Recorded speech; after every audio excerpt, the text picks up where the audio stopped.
तो नमस्ते बच्चों, होप आप लोग सब बढ़िया होंगे। Human health and disease topic मैंने कल स्टार्ट किया था, उसका मैं लेक्चर 1 कवर कर चुकी हूँ, जिसमें हम लोगों ने नॉर्मल हेल्थ से रिलेटेड कुछ पॉइंट्स पढ़े थे कि व्हाट इज हेल्थ, हेल्थ को किस तरह से मेंटेन किया जा सकता है, पैथोजेंस क्या होते हैं, डिजीज कॉजिंग जो माइक्रो ऑर्गेनिजम्स होते हैं वो किस तरह से अपने आप को किसी होस्ट की बॉडी में अडेप्ट करते हैं। ये पॉइंट्स जो थे मैं कल के वीडियो में डिस्कस कर चुकी हूँ। आज के जो वीडियो में मैं डिस्कस करने जा रही हूँ वो कुछ डिजीजेस डिस्कस करने जा रही हूँ which are caused by like bacteria और वायरस और प्रोटोजोन और हेलिकोबाक्टर। ठीक है, तो वन बाय वन हम लोग स्टार्ट करते हैं। आइए देखते हैं क्या क्या है आपके लिए इस वीडियो में। तो सबसे पहले जो मैं लेने जा रही हूँ वो डिजीज लेने जा रही हूँ टाइफाइड। क्वेश्चन किस तरह से आते हैं स्टूडेंट, सबसे पहले तो ये समझे क्वेश्चन जो फॉर्मेट है आपका यहाँ पे किसी भी तरीके से, जैसे शॉर्ट नोट में भी आ सकते हैं, लॉन्ग आंसर्स भी आ सकते हैं। लॉन्ग आंसर्स में आपको 2-3 डिजीजेस दी जाएंगी, एक ही डिजीज पे लॉन्ग आंसर नहीं बनता है। वेरी शॉर्ट के अंदर आपके जो पॉजिटिव ऑर्गेनिजम्स होते हैं उनके नाम पूछ लिए जाते हैं। जैसे टाइफाइड जो है वो किससे होता है, वो बैक्टीरिया से होता है या वायरस से होता है या प्रोटोजोन डिजीज है या कोई फंगल डिजीज है। तो जो माइक्रो ऑर्गेनिज्म है वो पर्टिकुलर कौन सा माइक्रो ऑर्गेनिज्म है जिसके के थ्रू टाइफाइड होता है, तो ये आप लोगों को जानना जरूरी है।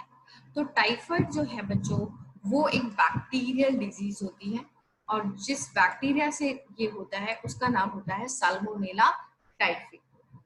Salmonella typhi is a pathogenic bacterium which causes typhoid fever in a human being। तो यहां से आपका फर्स्ट क्वेश्चन बन गया पॉजिटिव ऑर्गेनिज्म का। ठीक है, सेकंड हम लोग जो क्वेश्चन देखते हैं वो देखते हैं मोड ऑफ ट्रांसमिशन क्या है, किस तरह से ये ट्रांसमिट हो रहा है, एक जगह से दूसरी जगह तक फैल रहा है। ठीक, और थर्ड हम लोग जो क्वेश्चन देखते हैं वो देखते हैं सिम्टम्स के, कि इसके सिम्टम्स क्या क्या होते हैं, बॉडी को किस तरह से ये अफेक्ट करता है। तो सेकंड पॉइंट में जो यहाँ पे लेने जा रही हूँ वो बच्चों है these pathogens generally enter the small intestine. और स्मॉल इंटेस्टाइन में कहाँ से किस तरह से ये एंटर करते हैं, तो these will get enter through the food and water that is contaminated. यानी जो खाना है वो कहीं ना कहीं ये टाइफाइड जो साल्मोनेला टाइफी बैक्टीरियम है उससे मिक्स हो चुका है। वो कंटेमिनेटेड फूड अगर हम लोग हमारी बॉडी में लेते हैं या कंटेमिनेटेड वाटर में लेते हैं तो हमारी बॉडी इस साल्मोनेला टाइफी से इन्फेक्टेड हो जाती है। Then this salmonella typhi will migrate to other organs through the blood। ठीक है, it will enter in the small intestine through the contaminated food and water and then it will migrate to the other organs through the blood। क्या गया आप लोगों को समझ में कि कंटेमिनेटेड फूड एंड वाटर लेने से आपको टाइफाइड हो सकता है। नेक्स्ट है इसके सिम्टम। तो थर्ड पॉइंट हम लोग जो बात करने जा रहे हैं वो बच्चों सिम्टम्स की बात करने जा रहे हैं। तो सिम्टम्स में इसमें जो फीवर होता है वो सस्टेन्ड फीवर होता है, लगातार बना रहता है, और उस फीवर का जो टेम्परेचर होता है बच्चों वो होता है 39 to 40 डिग्री सेंटीग्रेड। ठीक है, वीकनेस हो जाती है, स्टमक पेन होगा, कॉन्स्टिपेशन होगा, हेडेक होगा, loss of apatite. Loss of apatite क्योंकि कंटेमिनेटेड फूड एंड वाटर आपकी बॉडी में गया है तो कहीं ना कहीं बॉडी को उसको बाहर निकालना है, तो जो भूख होगी वो आपकी बिल्कुल खत्म हो जाएगी, कम हो जाएगी। तो these are mainly the symptoms of the typhoid disease, sustained high fever, weakness, stomach pain and also there will be constipation and loss of appetite. ठीक है, ये हो गया। अगर इंटेस्टाइनल परफोरेशन हो गया, यानी जैसे हम लोगों ने पढ़ा है अभी स्मॉल इंटेस्टाइन के थ्रू ये एंटर कर रहा है, तो ये इंटेस्टाइनल परफोरेशन भी कर सकता है, यानी इसमें छेद कर सकता है और डेथ भी हो सकती है in the severe cases.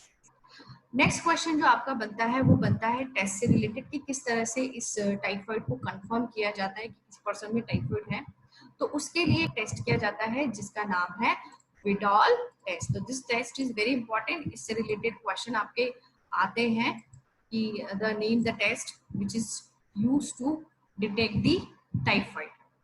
Next है a classic case in medicine. इसके अंदर एक इंटरेस्टिंग सी आप लोगों को बात बता रखी है कि एक पर्सन के बारे में बता रखा है कि मैरी मैलन जो थी वो एक लेडी थी जिसका जो निक नेम है वो है टाइफाइड मैरी।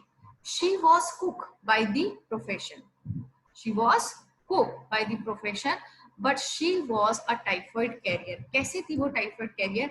बिकॉज वो कंटेमिनेटेड फूड बनाती थी, काफी सालों तक उसने कंटेमिनेटेड फूड बनाया था, और वो जब फूड कोई और खाता था तो कहीं ना कहीं that could get infected with that typhoid disease. ठीक है, so she was the typhoid carrier. नाम आपको याद होना चाहिए इसका, इसका नाम है मैरी मैलन, और निक नेम इसको दिया गया Typhoid Mary. Why?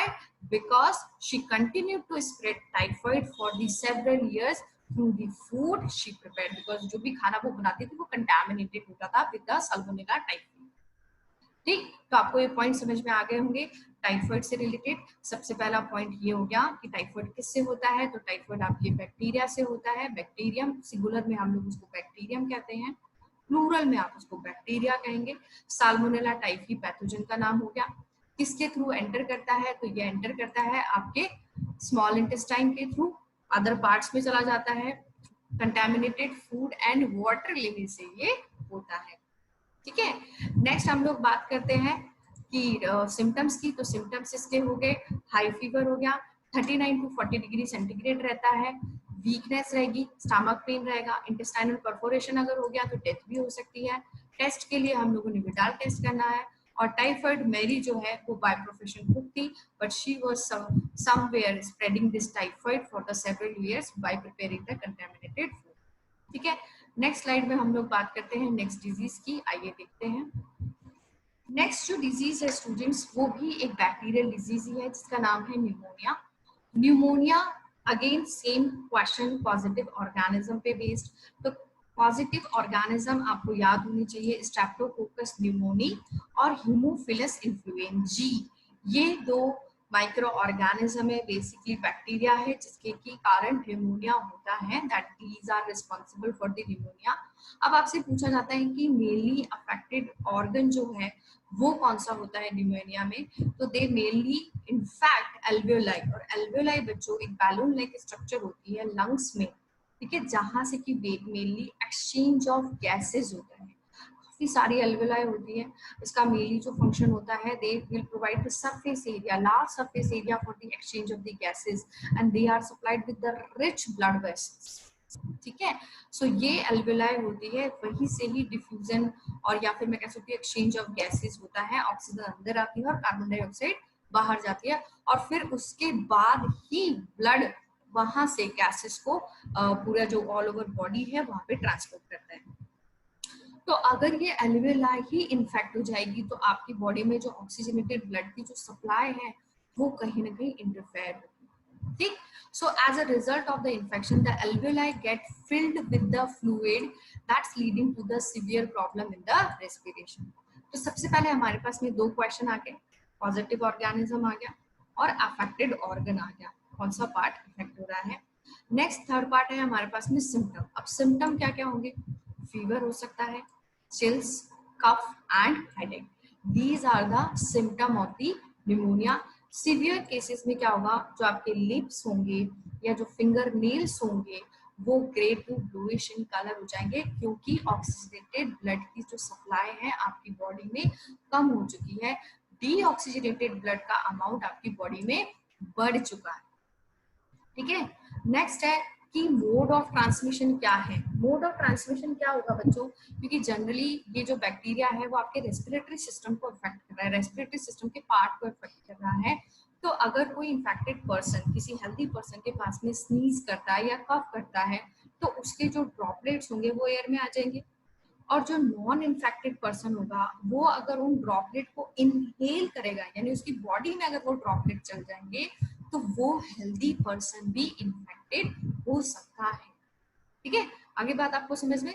So this healthy person acquires the infection by inhaling the droplets of the aerosols released by an infected person और even by the sharing glasses, क्योंकि कहा जाता है ना हैंडकरचीफ आप यूज करो व्हेनेवर यू आर स्नीजिंग और coughing, but अगर किसी ने हैंड यूज किए है और उसी हाथों से वो किसी पर्टिकुलर चीजों को छू रहा है और किसी हेल्दी पर्सन ने भी उन्हीं चीजों को छू लिया है तो ये ट्रांसमिट हो सकता है, ये बैक्टीरिया उसकी बॉडी में भी जा सकता है।